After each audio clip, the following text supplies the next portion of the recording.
Hi guys, welcome back. If you're new to my channel, welcome. I wanted to talk about R&B singer Angie Stone. She was killed early Saturday in a car crash about 4 a.m. The vehicle she was riding in back to Atlanta from Alabama flipped over. It was subsequently hit by a big rig. Everyone else in the cargo van survived except Angie. The driver of the 18-wheeler was not hurt, and the cause of the crash is under investigation. The Alabama Highway Patrol said in a news release that the 2021 Mercedes-Benz Sprinter van turned over on Interstate 65 about 4:25 a.m. Saturday before being hit by a 2021 Freightliner Cascadia truck driven by a 33-year-old man from Texas. Angie Stone was pronounced dead at the scene, the Highway Patrol said. The crash was about 5 miles, 8 kilometers south of the Montgomery city limits. The Sprinter driver and 7 others in the van were taken to Baptist Medical Center for treatment. Angie Stone was scheduled to perform at the halftime show basketball game on Saturday. An eyewitness driving recorded the video, which begins by showing a huge white Freightliner Cascadia truck stopped on the side of the highway. The witness said the truck, which had damage to the front, was in the crash with Angie's vehicle, but police did not confirm it. In the video, the truck looks like it was driving the wrong way on the highway based on its position, leaving behind mud and debris. A few yards down the road, the witness drives past Angie's crash van, which is flipped on its side. As the late Notorious B.I.G. said, "You're nobody till somebody kills you." Angie Stone's music streams jumped nearly 1,300%, and her sales increased by 10,700% after her death.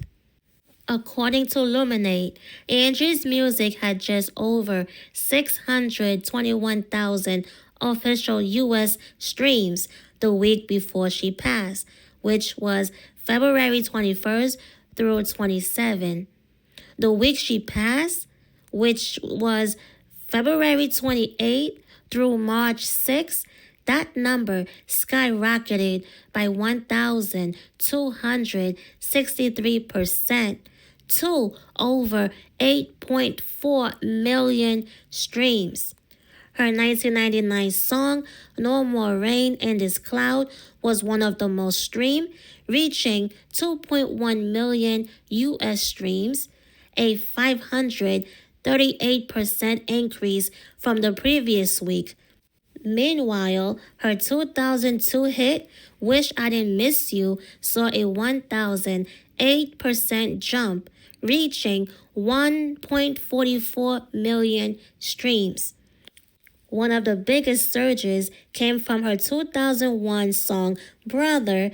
It had just over 42,000 streams the week before her passing, but shot up 2,026% to over 907,000 streams the following week. A TikToker says she drove by right when the accident happened. She stopped, helped Angie out the van, and told her to sit down. Then suddenly, the TikTok lady was hit by a huge 18-wheeler. It did not make sense. I'll let her explain. Pay close attention. I just got hit by an 18-wheeler on the side of the interstate. I have pieces of the fender in my hair. I have it's oil all over my body. I'm gonna clean this up and I'm gonna get back to telling the story, and I'll show you the footage. After driving the 6 hours home, showering, and processing it all, here's the story. About 4 a.m. on Saturday morning, me and my daughter were driving to Charleston, South Carolina for her sweet 16 birthday getaway. We came up to a truck with a trailer and its flashers were on, so we slowed down some, and that's when I noticed there was an overturned vehicle in the fast lane. And it looked like it just happened. I pulled over, I put my flashers on, and I told my daughter to stay in the car, and I ran over. It was a van, and I ran over, and there were so many people in this van, and they were just trying to get out, and I asked if they'd called the cops, and they said, we're just trying to get out. And they were helping this woman out off the side of the van, and I grabbed her hand and I helped her get down, and she seemed out of it, and I was holding her hand and she was wobbling around, and I said, baby, you got to sit down. And then the next thing I know, I flew and I fell down to the ground, and it felt like something not ran over me, but brushed over me. Like something just swiped over my body. And I got up and I could hear screaming, and I just focused in on one screaming, and it was my daughter. And all I could do was run across the highway and tell her to get back in the car. She had to move the car because if somebody else hit us, it could hit her. So she moved the car farther up the interstate, and I called 911, and they said they were on their way. And then all I could think to do was get to my daughter. And that's all I could do in that time. And when I was walking to my daughter, we're really running the best that I can do. I was in so much pain. My chest felt like an elephant was sitting on it. My legs were so hurt and sore. And I looked up, and there was an 18-wheeler there to cross the median into oncoming traffic. And I knew that's what hit me and ran over and brushed over me was the 18-wheeler. And my daughter's freaking out. She'd already called my husband by then and my father-in-law. And I just told her, we've got to get to the hospital. I can't breathe. It was so hard to breathe. I'm going to post a video of the 18-wheeler after I left the hospital, driving back through to get to my husband and my son. I will not be posting the vehicle in the video because somebody did pass away. They did. And I won't be posting that for respect for their family. I'm sore, I'm bruised on the right side of my body. I'm very stiff everywhere. But I will keep you guys updated, and the video is gonna come at the end, okay? Hug your family tight. Hug your family tight. Bye.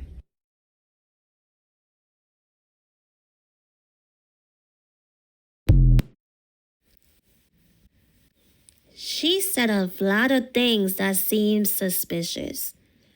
Am I supposed to believe that mark, that little mark on her forehead is from the 18-wheeler running her over?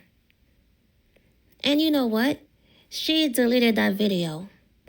I meant to save it days ago, but wasn't sure if I would make a video on it. But good thing I found it. So shout out to all Viral Access Media. So yeah, this TikToker is a liar. If you can point out her lies, leave it in the comments. I want to see if you paid attention. I want to play Angie's last video, but before I do, I want to say this. The music industry doesn't care about anyone, doesn't love anyone, not even their artists. They did Angie dirty. They did her so wrong. She went through so much that they even made her believe she was ugly. They made her believe that she was ugly. She was beautiful. They wanted her gone. A few years ago, she started speaking out, and in January, she specifically called out Universal Music Group and its owner, Lucien Grange. Remember Lucien Grange? Yeah, that guy. She said they owed her millions. She said they stole her money and refused to pay her. Instead of giving her what she was owed, they would rather see her dead.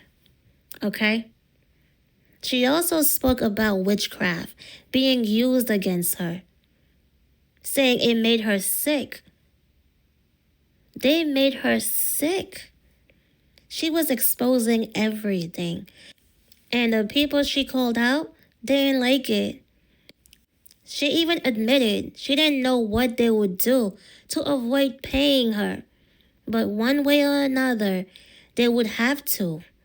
She was ready to go to war and sue them. And now look what happened. Her death is highly suspicious. Out of 9 people in that van, she was the only one who didn't survive? That doesn't add up. They set this up, okay? They wanted this to be her last performance. And I believe someone in that van was involved. There are even whispers that she was unalive before the crash. So, I don't know. One thing I do know, when they want you gone, it's over.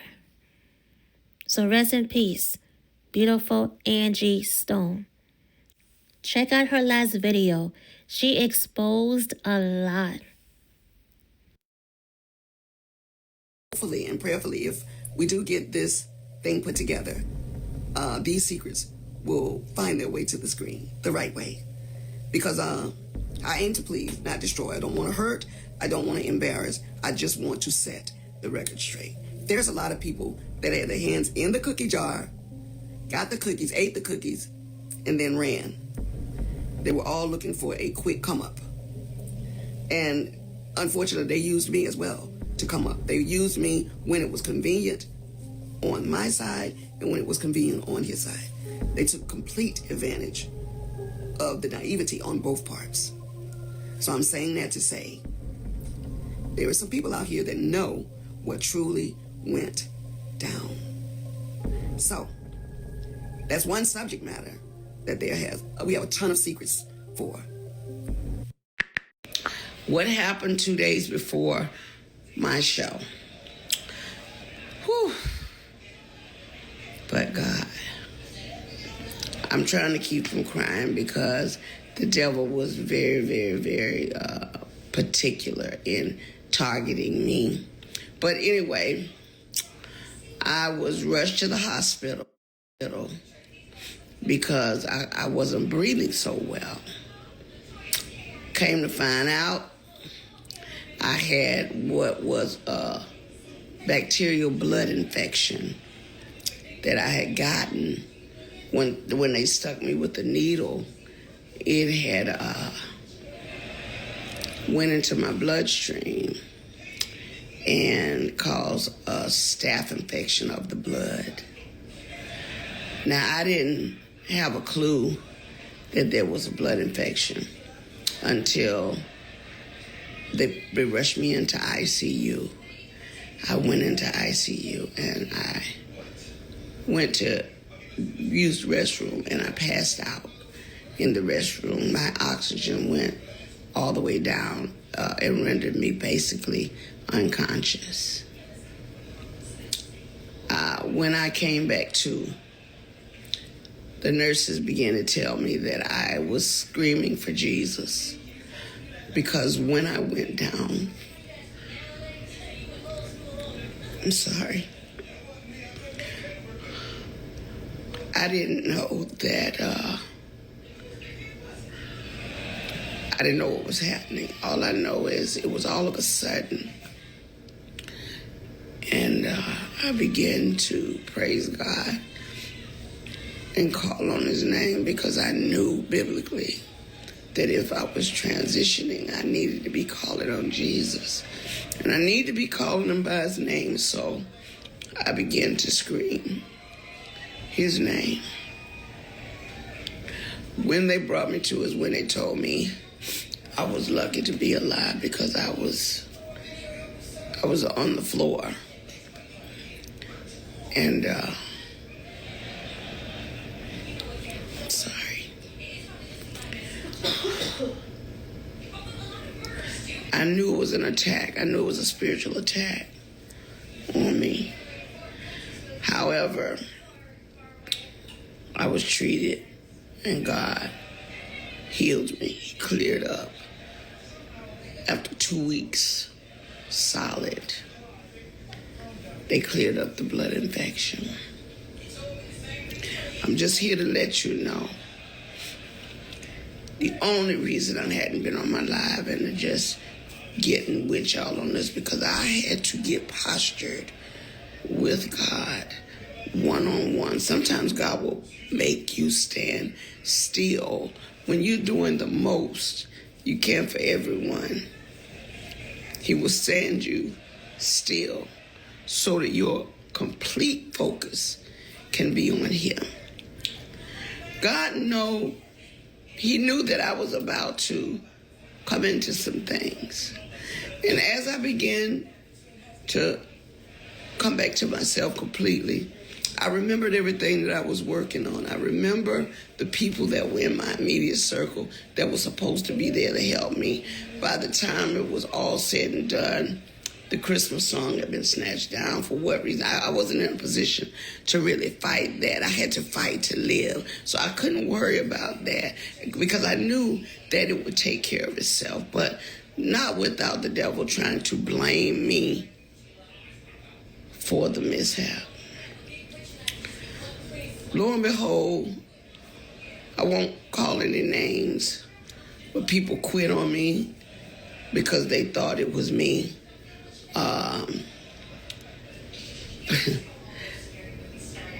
Like I said, I can't call any names because I'm not that vicious. I don't want to hurt anybody, and I really don't want it to be their downfall. But I will tell you, people left me in that dark, dark moment when I really needed support.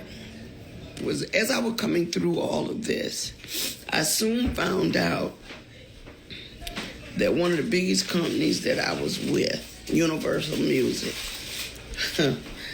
it's the second part of the ugly truth. We began to research things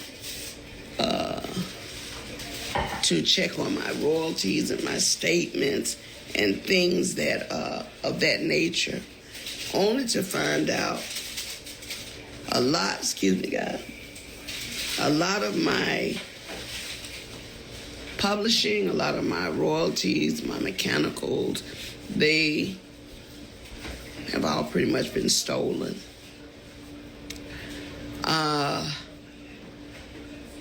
As I begin to find out things that I never had to look into, because when you hire a team of people that, to some degree, supposed to have your back, you're thinking that they're getting it all together for you. You know, that's why, I respect Oprah Winfrey in that respect when she said, do your own research.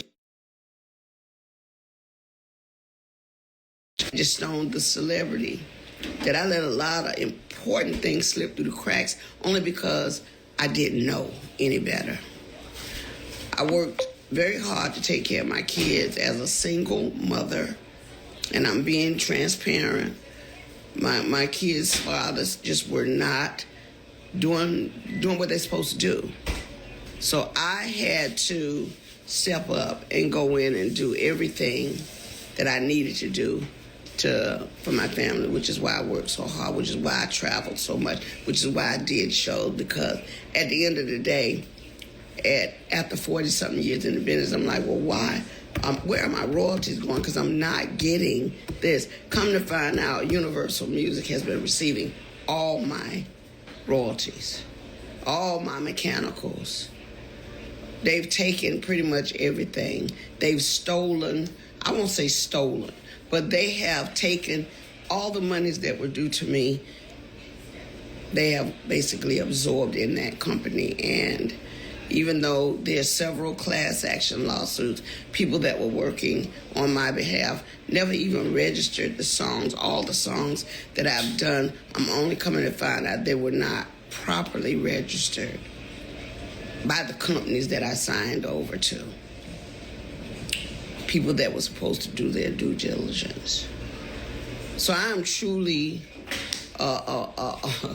a walking testimony that God has carried me all this time. Because if you only knew how much money they have taken from me, how much they have stolen from me, monies that I'm supposed to be, I should have been able to retire 20 years ago with the money I've made supposedly. But there are key people that have been driving the ships. And what they've been doing is improperly representing me, improperly stealing from me, taking things in their own hand, changing and switching lanes because they knew I didn't know that part. See, I'm not an attorney. I don't know everything. What I learned how to do was go out, work hard, get paid, come home, pay my bills, take care of my family. That part. The legal side, when you hire attorneys and managers and agents, they're supposed to make sure the gray area over there that they're in the driver's seat for, they're supposed to make sure you're taken care of. And even though they were taking care of themselves, they thought very little of taking care of me. And I know because I've seen it with my own eyes. So I'm just here to let you know, one way or the other, Universal Music, you're going to have to give up my coins. And so what I'm doing now is whatever is necessary to make sure they pay me for the legacy of my life, for my children and my grandchildren. They're going to have to give me my money. I mean, when you sit back and think Bruno Mars, Dr. Dre, when you think about all these people that have sampled music, if they're filthy rich on it, what's our problem? Or my problem? Oh, yeah. So you got to get a diesel crew, and I call them a diesel crew, to go in and rectify the issue, because evidently all the time that I've been working through things, they didn't get. I'll tell them on my live, please. Okay. Yes, I plan on doing that. The music industry is horrible when they tell you that, it's not a straight line, I've been one to kind of play fair. I stay out of harm's way. I can't avoid trouble always, because I'll tell you this, no matter who we hook up with and how we hook up, they're always going to make it confrontational when it doesn't suit their liking. But I don't care about that. I got to pass all of that.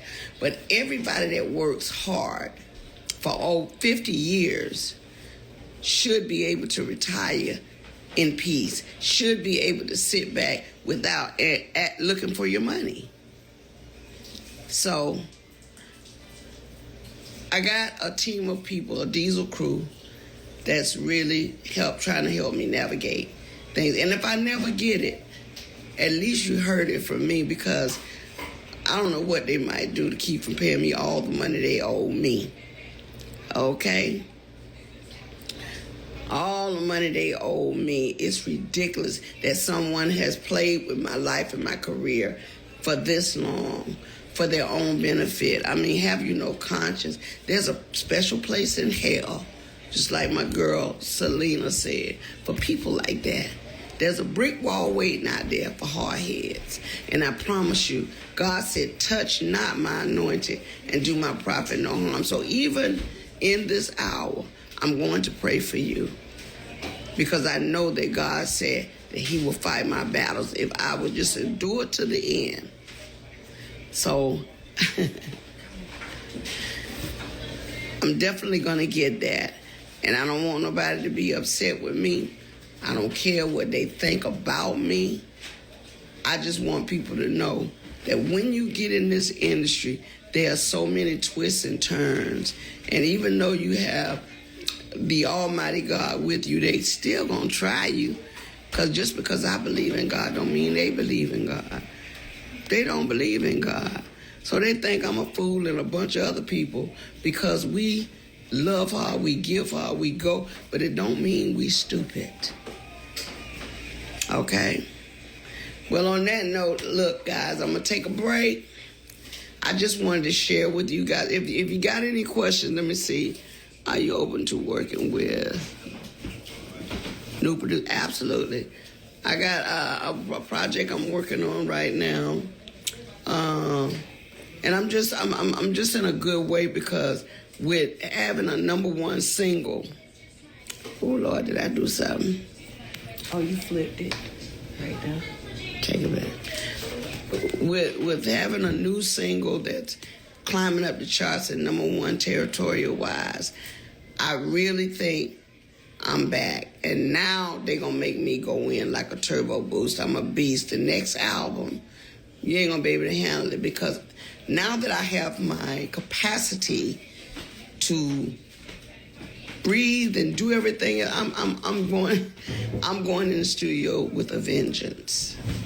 And I can surely tell you, we've already got the title of the album worked out, and I'm going to try to have it done by the end of January, if not before. But it's going to be a beast. I'm going to, I had to remember how dope I was back in the day when we did Black Diamond, when we did Mahogany. So I'm going back to that Angie, because that was the one that told it like it was. And so now I see I'm posturing in a position where I got to tell it like it is. And that's why I'm telling on Universal. And all the people that y'all work with me, y'all know who you are. You've been spotted. You've been seen. Your worth is useless to me now because I've seen the data. That's all I'm going to say. And I hope to God you enjoyed spending every dime you took, because you're going to give it back one of these days. All right, on that note, here's wishing everybody a Merry Christmas and a Happy New Year. Now, when I get back on here later on today, all I'm doing is allowing you guys to know that the products that I told you we would have for Thanksgiving, we're ready to roll out. So we can actually start sending packages out. I'm going to start bringing some of the merch to my live shows where you can purchase, take a picture with me, that kind of stuff. But now I'm finna go all the way in. All right? So on that note, thank you so much for listening to my testimony and keeping me lifted. I am still here. The devil did not take my life, and God spared me and gave me the extra time I needed to get y'all straight. All right, look for some new horizons for Angie Stone. I'll tell you this one thing. I'm doing some stuff with my brother Montel Jordan that you're going to love. Can't give the secret away right now, but it's coming. There's a lot of things happening. There's a big movie on the table that, because of that blood infection now, I know that I can pull it off because God is taking that away from me. So I'm just telling you guys that everything happens for a reason. Sometimes we can't be somewhere because that's God's strategy.